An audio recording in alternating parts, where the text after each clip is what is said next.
meeting will be to discuss the 2017 budget process. In the meeting, the prayer and the pledge is going to be handled by J.P. Ecke.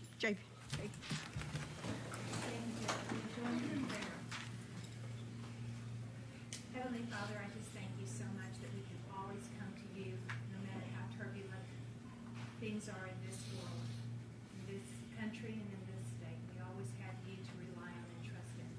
So at present, we just commit this proceedings to you, our words, our judgments, and all things, and we ask you to direct our words. We ask this in your Son's name, our Lord and Savior, Jesus. Amen. Amen. I pledge allegiance to the flag of the United States of America and to the republic for which it stands, one nation under God, indivisible, with liberty and justice for all. Thank you, J.P. Ecke. Next thing we have is roll call. Karen, would you call the roll, please? Daniel Balls. Here. Harvey Bowman. Rick Cochran. Here. Robert Dennis. Here. Lisa Ecke. Here. Ann Harbison. Here. Sharon Lloyd. Here. Tom Lundstrom. Here. Eva Madison. Here. Sue Madison. Joel Maxwell. Gary McHenry. Here. Joe Patterson. Butch Pond. Here. Bill Ussery. Quorum present. Thank you. The next thing I have before you is the agenda. Do I have a motion to adopt the agenda? Second. I have a motion and a second. All in favor, say aye. Aye. Opposed, same sign. Next thing we have, like I say, I've told at the meeting last time, we've had a little bit of change in our agenda. We're going to have our citizens' comments first, and there's a 15-minute comment period with a 3-minute limit for each individual. And I'm going to recognize the person to come forward now, anyone that has a comment to make before we start our meeting.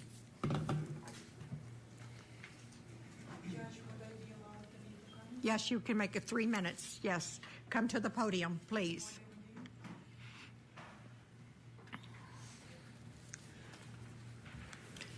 Give us your name. My name is Yelena Buyalova. I tried to reach you on the third Thursday of June, and my comment was to remove dirty official, Sheriff Hilder. I do not have ability to come every month to visit with you regarding that. I know you have jurisdiction to remove an official who does not fit his chair. You know an official is dirty. He conducts very poor business.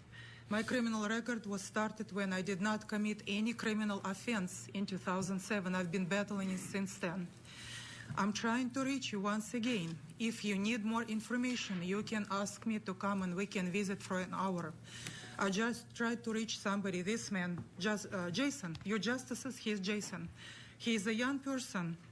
It tells me about shortness of life. He battles really bad form of cancer. I cannot reach him. I just tried from my cell phone. When you have bad official, it hurts county, it hurts everybody. I've been harassed. I feel I battled fascism. It's against humanity. I've been criticized, even somebody who is a nightly supervisor at Come and Go grocery store gas station, who has 3 felonies on the record. She had cancer, has no kids, Obama, Clinton supporter. She said, how come you cannot find a decent employment when I'm managing, dealing with alcohol money and having 3 felonies on the record? I said, I can't. I have to remove Dirty Hilder. He does not fit. He controls, he says, prosecutors, police. I went to judges Lindsay, Moore, Martin, Story. I went to Charles Casey Jones, lawyers. I've been to lawyer's office today who passed away in the office. One of my 9 lawyers whom I wanted for things to be changed on my behalf. It's enduring pressure, it's harassment, it's humiliation. No matter where I go, I'm recognized because my mugshot was on the web. Some whoopig.net who claims to be football a player supporter harasses me, calls me names. I've never met them. How come your Quorum court cannot do anything about it? It's against humanity what's happening to me, and I do not think the issue should go on like that. If you all make a petition, and I will give enough information that I'm sure he can be removed. Also, the ones who arrested me through Dirty Blacks when I lived in an apartment complex. It's Dyke, Spartain, Chief Tabor participated, Franklin, he was black like this male, It's some of them died, gentry did. They all participated the same way. How come I have to endure 33 tickets in my life being that many arrests, 8 arrests in Washington County, and nothing would be done by nobody? And Hilder is a big portion of it. Anytime I go anywhere against him, I'm said, he has been elected. I say, you have power to overturn him. He does not fit to be in office. He fits in the prison, like many feel about. Your 3 Clinton. minutes is up, and thank you very much. I appreciate it.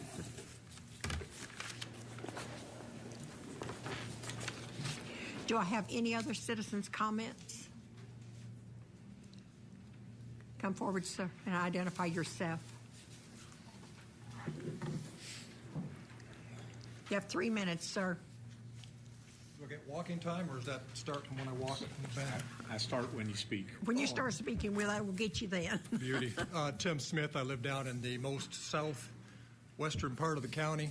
We've been in talks with Crawford County to see if they'll annex us into their county, but in the meantime, seriously, though, the reason I come up is I'm really concerned about what I read in the paper yesterday, is this idea that we need to raise the millage. And I'm very concerned about that because real-world income is down. In 1967, average family made more than we do today, and both are working today. Number one employer in the United States, I understand, is now government and all forms of government. And so my concern is to continue to add employees to the government is putting an excessive weight on top of the people that are paying the majority of the taxes.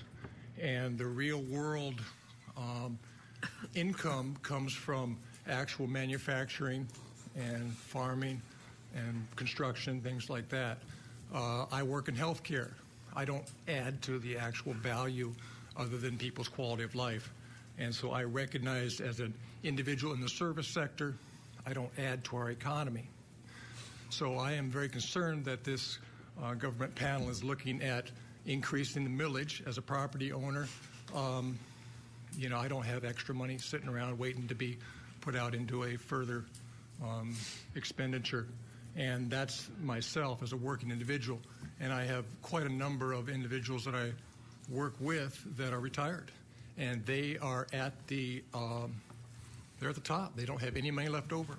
And so my concern is if we walk around to our local fast food restaurants, supermarkets, who do you see working there now?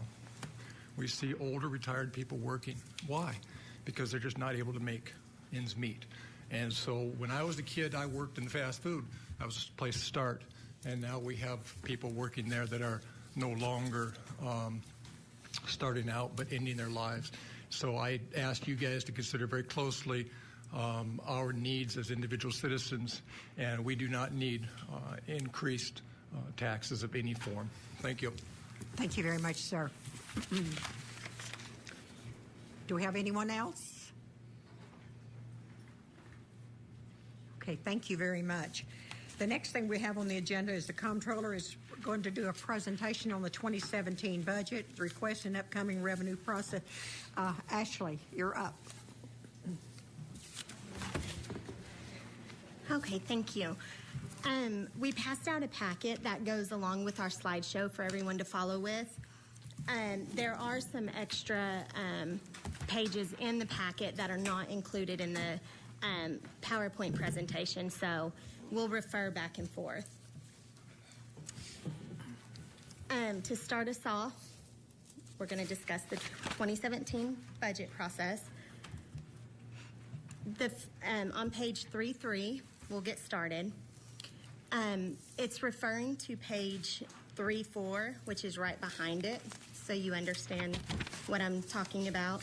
But this is the 2017 department budget by categories report, and it's a budget summary by fund and department. It lists 2017 requested budgets versus 2016 approved budgets for you to refer back and forth to. Something to remember when you're reviewing these reports is that I have not included any raises nor the health insurance. So that will be something that will need to be added later on once the decision is made. So the numbers may look a little lower than what you thought because of that reason. And then on 3.7, I'm giving an example of how to review the departmental budget by categories report. And basically, I use the judge for an example out of the general fund. And so the county judge's department's 0100. Her personal services is $356,653, 4,500 supplies. Other services and charges, $13,850, to bring her 2017 budget at $375,003. And you can see on the far right side that the 2016 approved budget was $378,436. If you look down at the bottom of the report on 3.4, the county general fund total, you can see that the requested budget total is $26,578,843, and in 2016 it was $28,156,501. And like I said again, those are not including any health insurance increases or raises. If you turn to page 3-8.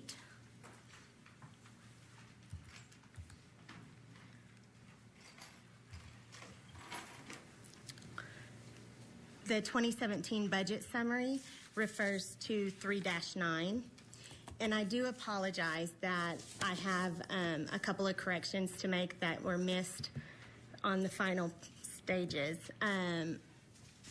So I will correct those along the way. But on the 2017 budget summary, the budget summary is listed by fund, which also projects the revenue, holdback, and funds available to budget. It lists the 2017 requested budget versus the 2016 approved budget. And then it lists the unappropriated reserves balance, which is the 2017 projected revenue versus the 2017 requested budgets. Again, just to kind of make a note, the raises and health insurance are not included. You might see I'm trying to get that point across. On 3-9, on the county general fund, the 2017 requested budget, that is an error. It should actually be $26,578,843. And I'll have an updated one as well. $26,578,843. Minus the insurance infusion would be $7,479,306 for unappropriated reserves. And the ending balance is correct.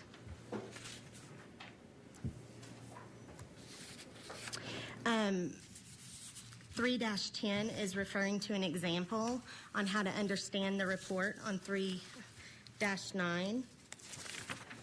And basically how it works, and there will be a couple of corrections on this page as well, but if we're looking at county general fund, the 2017 projected carryover is $12,400,000. The projected new revenue is $26,353,499.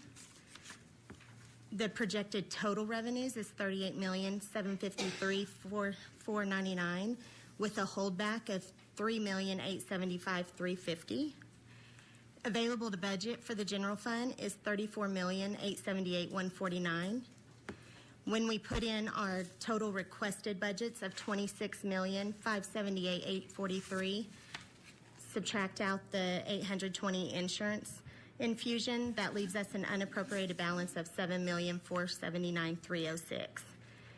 And then you can compare it to the approved 2016 budget of $28,158,501 for the total budget.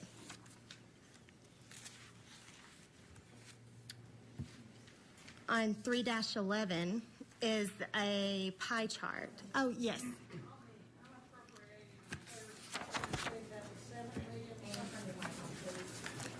It's $7,479,306. 479,306. Yes. Oh, okay. That's all. Okay. Thank you.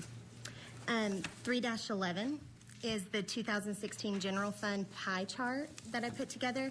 And I basically just divided the general fund into the classification breakdown. And you can see that general government's 45% used of the general fund, public safety's 4%, sanitation's 2%, social services is 1%, health is 6%, and law enforcement's 42%. And then 3-12, She must have the jail on that. that lists in each classification, it lists each department that falls underneath that breakdown.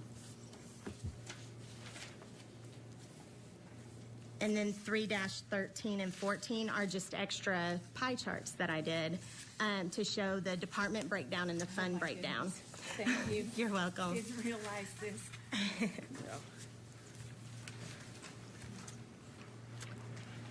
And if you have any questions, please feel free to ask. So 3-15, yes, ma'am. I'm assuming on law enforcement that includes the jail. No, because It this is doesn't? just the general fund, Okay, so the jail's when- not in this. not on the On the pie chart on 311. no, not on Okay. 311. On Okay. 3-14, the jail is included as a Okay. separate fund. All right, thank you. You're welcome. Are included in that. Yes, The courts are. Oh, okay. yes. Oh, I see it, yeah. Okay, 2017 new personnel request. There are 5 departments that are requesting a total of 15 new personnel positions totaling $612,499, which is also including fringe benefits. The breakdown includes from the general fund, general services is requesting 1 part-time position. Sheriff's office is requesting 3 full-time positions. Juvenile court is requesting 3 full-time positions. Road department is requesting 1 full-time position, and the jail is requesting 7 full-time positions. On 3-16 is the 2017 capital request. With that, 9 departments are requesting capital purchases totaling $1,944,443. And again, I did the breakdown per fund. So out of the general fund, grants is requesting $13,201, sheriff $276,312, coroner $50,000, the road department is $740,000, and the half-cent sales tax for the road is $485,000. Collector automations $22,500, county libraries $22,000, sheriff's communication fund is $156,000. And the jail is $179,430.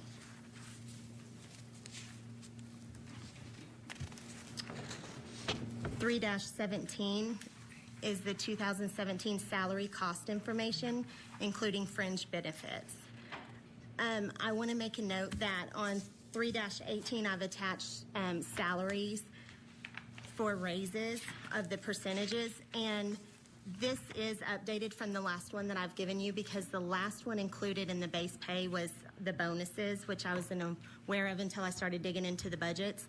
So I stripped the bonuses out, and this is straight base pay with the actual percentage that's been applied to it. So keep that in mind why it's updated, which also makes it less, taking those bonuses out.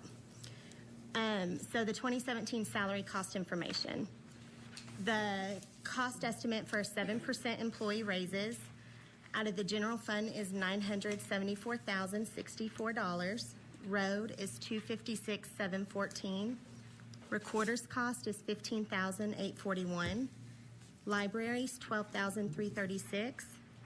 Jail is $638,040.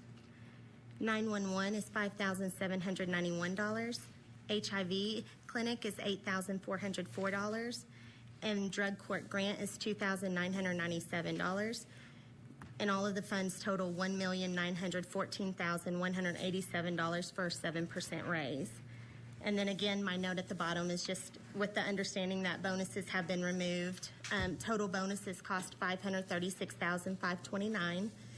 And then the cost of the alternative salary increase proposal presented to the Personnel Committee has not yet to be determined, but I know that they're planning to discuss that with you all furthermore.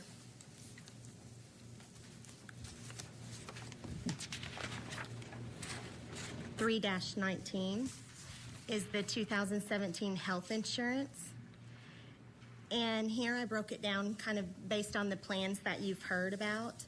Our current plan, which is 610 employees, deductible of $345.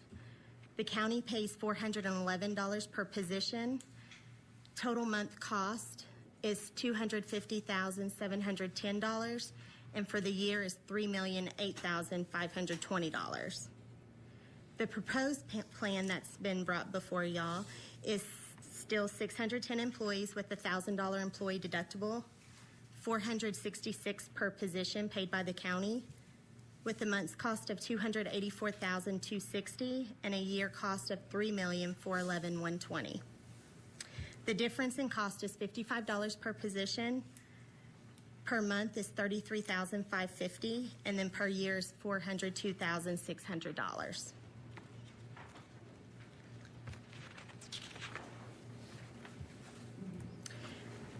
This next page, 3-20, is the unappropriated reserves balance after proposed raises in health insurance increase. And we'll have some changes that we'll need to update on this page as well. What I did, I used the general fund. I took the unappropriated reserves with the current budget request, which needs to be updated to $7,479,306. I took out the cost of the 7% raise, which is $974,064. And then the cost estimate for insurance matching increase, which is $210,876 for the general fund, which brought the unappropriated reserves, and this needs to be updated, $6,294,366.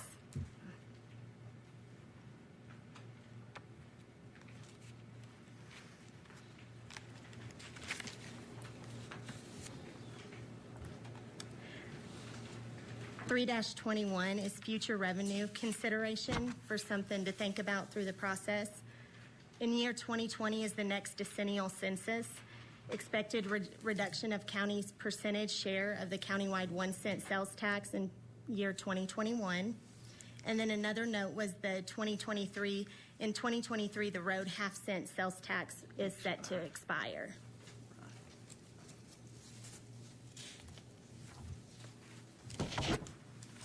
And then 3-22 is the 2017 budget scheduling process. And here I just kind of did some random brainstorming.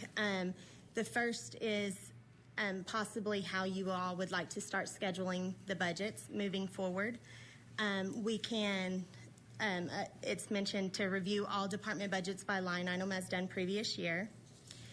Also could review all budgets reflecting operating increases. So there was a total of 75 budgets, 34 budgets requesting operating increase, 23 budgets decreased operating, and 18 budgets remained at 2016 level. My last one that I mentioned is to review only budgets reflecting an increase in personnel or capital request. 5 departments with new personnel request and 9 departments with capital request. And that concludes. I just want to thank Ashley and Karen. They've worked, I can't tell you how many long hours over the weekend, and likewise.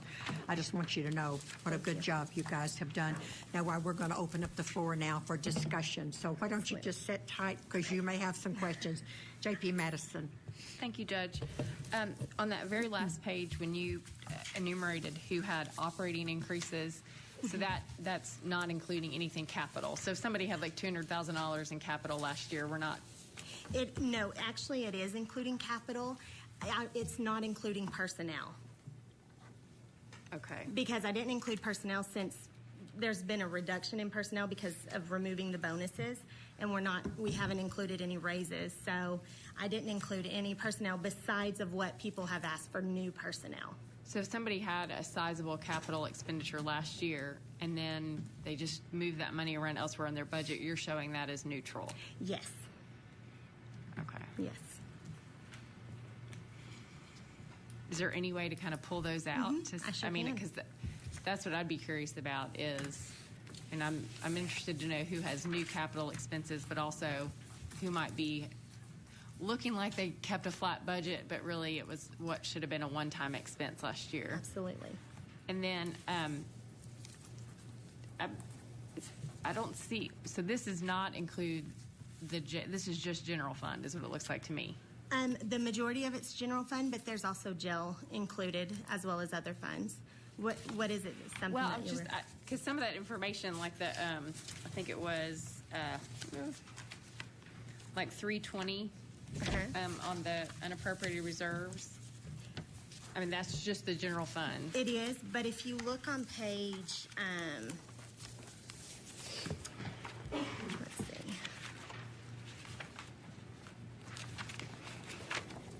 If you look on 3-9, you can see that jail. Their available budget for revenue is $14,938,760. Their requested budget's $14,531,927, which leaves them unappropriated reserves of $406,833. Okay. And is the same with the road fund? Yes, Okay. road is on there as well. Mm-hmm. 3-1. Okay, thank you. You're welcome. JP Harbison. I think what, and this is just my opinion, but if people are holding their budgets in line or if they have decreased their budgets, I don't think they really need to come to the quorum court. I think if the 34 budgets that are increasing, asking for an increase in operating increases, then, I think those are the only ones that should come and do presentation to the quorum court. That's just my opinion, but I think we don't need to talk to those people that are really being efficient and are really reducing their budgets. And I just feel that doing that is inefficient. Thank you. JP Cochran. Thank you, Judge. Just looking at a total number doesn't really tell me what I need to know. So to decide one of these three methods doesn't work for me. I'd like to see the individual department budgets, take a look at them, and maybe possibly we just convene on one of our next meetings and say, do we need to look at this one? Do we need to look at this one? And just eliminate any of those based on that fashion. Certainly want to look at the capital. Certainly want to look at new personnel. Whether or not the department's budget even changes. Would like to, hear from them where we're going with those departments as far as that goes. I commend you. This is a very good presentation. Thank you for your first year. Just think how much better it's going to be next year. One question that I would like to see in a graph is you have overall expenses. I kind of have an idea where it's at money-wise, but it'd be nice to see is just the overall ratio in department of the manpower expense to other expense. You could break it out into the 5 categories: personnel, supplies, etc., down to the capital, kind of see how our budget's gone. And it'd be kind of nice to see year to year, 2015, 2016, and then what's been proposed for 2017, kind of see how the complexion changes, if that's not too tall an order. Absolutely, that's not an issue whatsoever. All right, well, thank you. Appreciate it. Thank you, Judge. And I just want to point out, I was just mentioning these going through the budget process. This is not anything I would expect you to set in stone whatsoever. This is something I wanted to bring to your attention so you could see the overall budgets, how they're looking, in hopes that we will start scheduling budgets to come before you. I have the budgets together that I have a few finishes up that I have to do, and they're going to be ready to go out to you this week. So they're in the process. So Well, do you think you'll have them Thursday night for our that is the court? plan. That's the plan. Very That good. is the Thank plan. you. Uh-huh. Thank you, Judge. JP Madison. I wanted to sort of expand on what J.P. Harbison said. I think that, I'm tending to lean that way too, to talk to the folks looking at it with increases, but with that qualification of accounting for that capital. The other thing is that to the extent the operating increase is very slight, I mean, some of these budgets are very small, and I don't know that we need to bring someone in because they're going up $200. So I don't know if there's a way that you can kind of give us a summary, because I would like to prioritize, because I think we have bigger issues this year with raises and insurance than to sit there and argue over somebody's $200. So I would like to sort of see a priority, because, you know, if the library is coming to us asking for a slight increase, they have a dedicated millage. Right. I don't know that anybody thinks that it would be necessary for them to come. So I think we need to look at a little more detail and to try to save some of these people the trouble of coming. But I do think that the folks with new personnel requests and capital requests should come. But I know that last year we split it, like we did them first, like they came just for their capital, and then they had to come back. I don't want to do that. They should only have to come once. So I think we need to be efficient in scheduling in that respect, so that if somebody falls into the operating increases and the capital requests, they come one time. Okay, thank you. You're welcome. Any other comments? If I may, Judge. Yes, go right ahead, J.P. Ecke. I don't have any requests from you because you are my darling. I've met with you several times, and I said I'm a visual person. I love to see charts and graphs, so that way I can at least absorb that. And you have answered my questions. Okay. You have, I challenged you, and you exceeded my expectations. And I think this is something that I really, really do appreciate, and I can understand, and it doesn't seem so nebulous to me. This is something that I can, okay, let's move forward. Excellent job, and I thank you. And Thank you. You're to be commended for that. Thank you. And recognized, so thank you. Thank you. Any other discussion? So I guess maybe, did you, okay. I guess maybe we need to try to set some kind of a plan up to know how you want to do the budget. So I think maybe what J.P. Madison recommended, maybe we need to try to put that on the floor as a motion, or however we want to handle it, because we just... so, Yeah, that's basically. okay, hang on, go ahead. Your parliamentarian requests specifically to know what the wording of the motion is. Okay.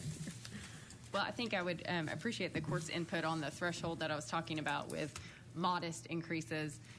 But I think with the qualification that we look at those budgets from last year and remove capital, anything that should have been a significant one-time expenditure, we remove that and then make our assessment of who has an increase.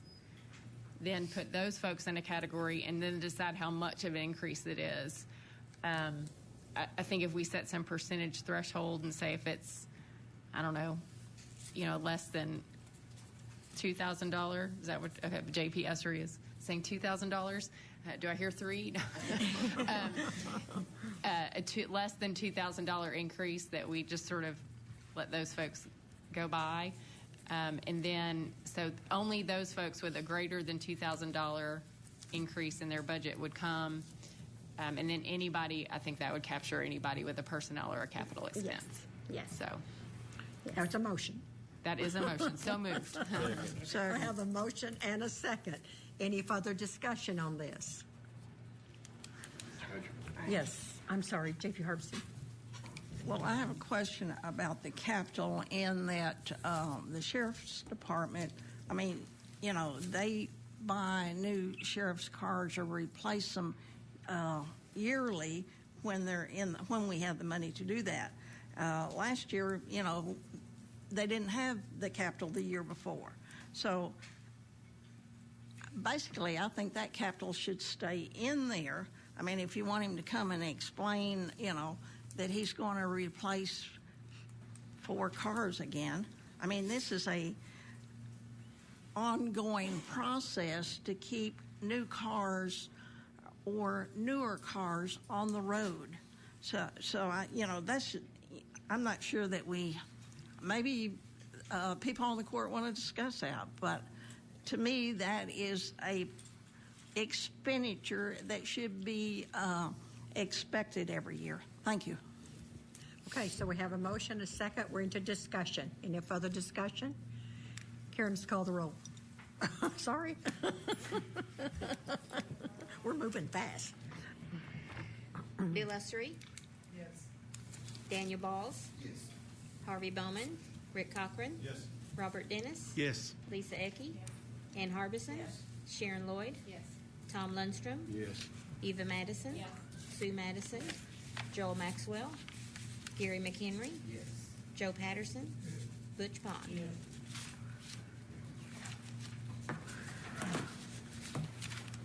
Motion carried.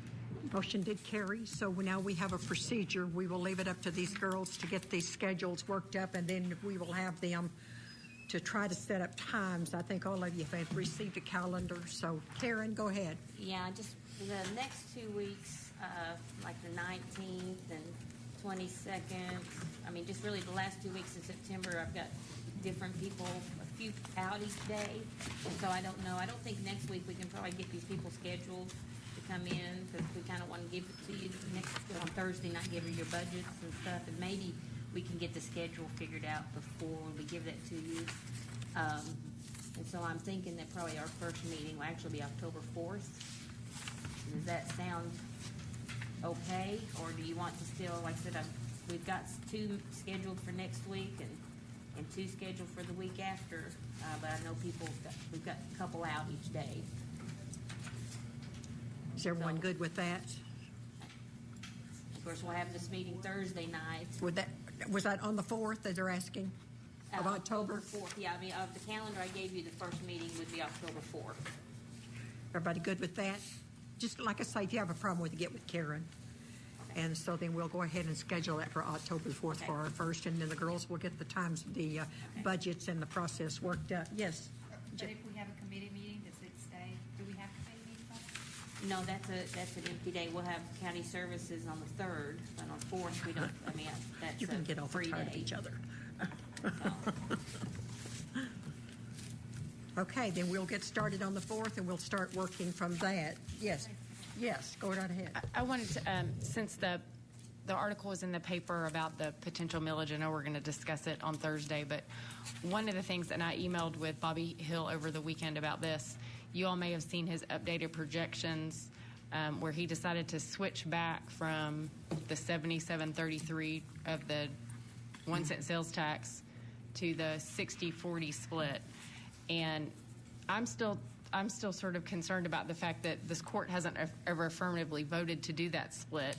But he would really like clarification from the court, because I said to him, I don't understand why we're reverting back to this 60-40 when the only thing was a resolution pre-election in 1981 or whatever it is. But we need to decide that issue, I think, early in this process, because the amount that he is showing as revenue going into the road fund, which is general fund dollars, is $2.7 million. And we're talking about the road department having carryover of 2.2. And we're talking about raises that could cost $2 million.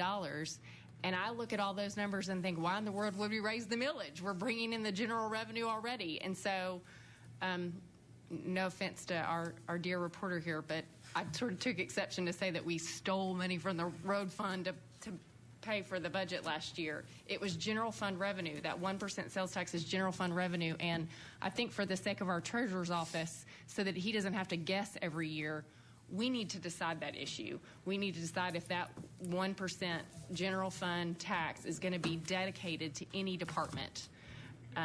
Because we don't need to have it seem like we're stealing from a department when it's general fund revenue. And I look at it right now thinking we could give our employees the raise they deserve off of general fund money without a tax increase. And that sounds like a perfect solution to me. But we've got to discuss that 60-40 split, and we need to discuss it early on in this process. Thank you, Judge. J.P. Pond. If we're going to talk about taking that money from the road department again, I just hope that we all remember that when the people voted for that 1 cent sales tax, they did it with in mind 60% of that would go to the roads. 40. And, or is it- 40%. Well, I'd take 60 if I could get. Okay, 40% goes to the roads. I don't have that flyer in front of me that we all looked at before we voted.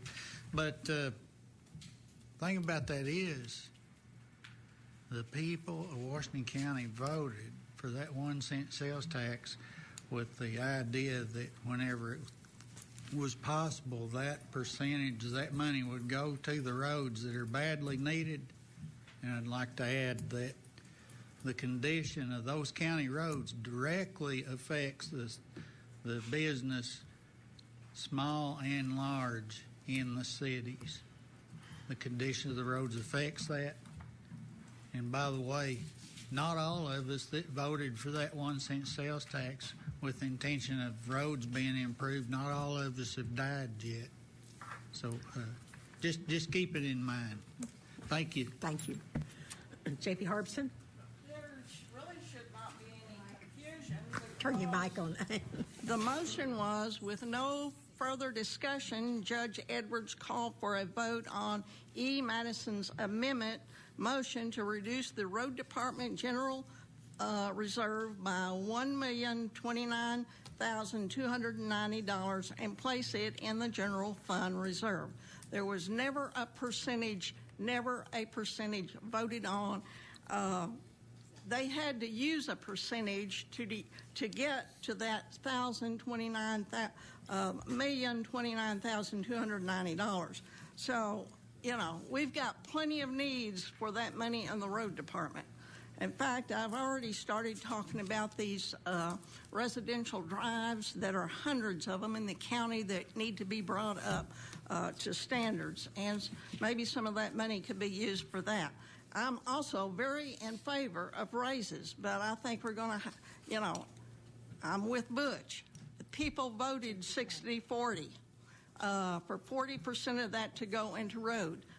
The cities get their share of that through the, they get 80% of that millage to start with in the cities. So we need county roads, and I'm very against moving this money. Even though it looks like it's extra money, it's really not. Thank you.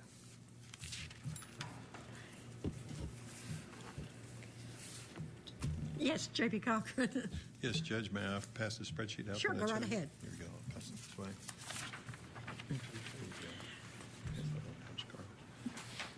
Yes, Bobby's going on. This is more for food for thought. It kind of shows, if you'll think back a few months ago, I brought a spreadsheet that showed our forecast of revenue going on out several years, given projections on county population, what's going to happen. This one deals with just basically the effect on the unappropriated reserves and its relationship to the 2025 and 2020 censuses that come up. I'm showing a beginning unappropriated reserve amount, and through the next few years, I don't have it adjusted, but in the 2021 calendar year, our decrease in funds for our tax funds based on the property values and the split between the population of the unincorporated and the incorporated parts of our county, we will show about a $1.2 million drop year over year, and that continues, and then we'll hit it again at the 2030 census as well. If we don't do anything with our unappropriated reserves, if we keep it just basically where we're at, allow the growth in sales tax and the natural growth, 2-3% of growth of sales tax and property tax revenue, that can cover a good amount of growth in salaries and operating expenses for the county. But if we don't do anything with the reserves, now keep in mind we did vote to reduce our millage rate several years ago because we had a very sizable reserve and there was no effective way to give that money back. So I think the time has come that when we look at this calculation, the ending unappropriated reserves, if we don't do anything, runs out real quick in 2026. If we don't do anything, I mean, we'll have no reserves at all. If we try for a goal of just pushing forward and raising our reserves $500,000 per year, then our reserves run out in the year 2028. And if we start saving $1 million a year, then we go on past 2030. So, this just illustrates the effect of our millage decrease and shows that we do have to focus on what we're going to do with our reserve, where that needs to be. Last year, I had recommended somewhere between $8 and $10 million, and that, I didn't factor it in this, but that would show a little bit better picture. But it's something that we always seem to have something come up. The year before last, we had Act 663 or 667 money where we had to pay some money that we had collected back to the state. This year, nice surprise on the health insurance fund. There's always something every year, and we don't know what it's going to be, and we don't know how big it's going to be, but those two were big money. So this is just something to help you focus your attention on long-term what the effect of our reserves would be. And I appreciate your time, and you can kind of study this on your own. Thank you, Judge. Thank you, J.P. Cochran. Okay, now we've had a vote on this, and so before we adjourn, I want to let you guys know Thursday night is going to be a long, long, drawn-out night. I think we've got 26, and you may have seen your budget, 27, 28 things on the agenda. Most of them will go ahead and go pretty fast, but some of them are going to get long and lengthy. And so there are some Robert's Rules of Orders that I think I can implement to help it to go a little faster. Please understand, I'm not trying to cut anyone off. I just want to try to move it on so we can get through this entire agenda without being here all night, because it could be a very long. We might need to bring a sack lunch. So yes, Rick. I'm sorry, J.D. Cochran. That's okay, Judge. Is it permissible for us to start a half an hour early at 5:30? Would that be out of order? Depends on what your problem for some. Well, yeah. I mean, You have an ordinance, I think, that says you have to start at 6. Okay, I didn't. But thank you for trying. I appreciate it. Thank you. But like I say, it's when I looked at it today, I thought, oh, my goodness. It is a long one, and it's got a lot of important stuff for us to look at. So please come prepared to spend a long evening, because it's going to be a long evening.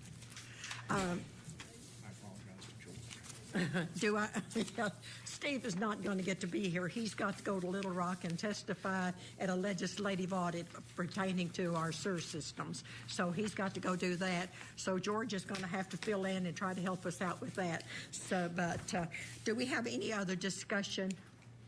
Do I have a motion to adjourn? So moved. All in favor say aye. Opposed, same sign. You better go enjoy this.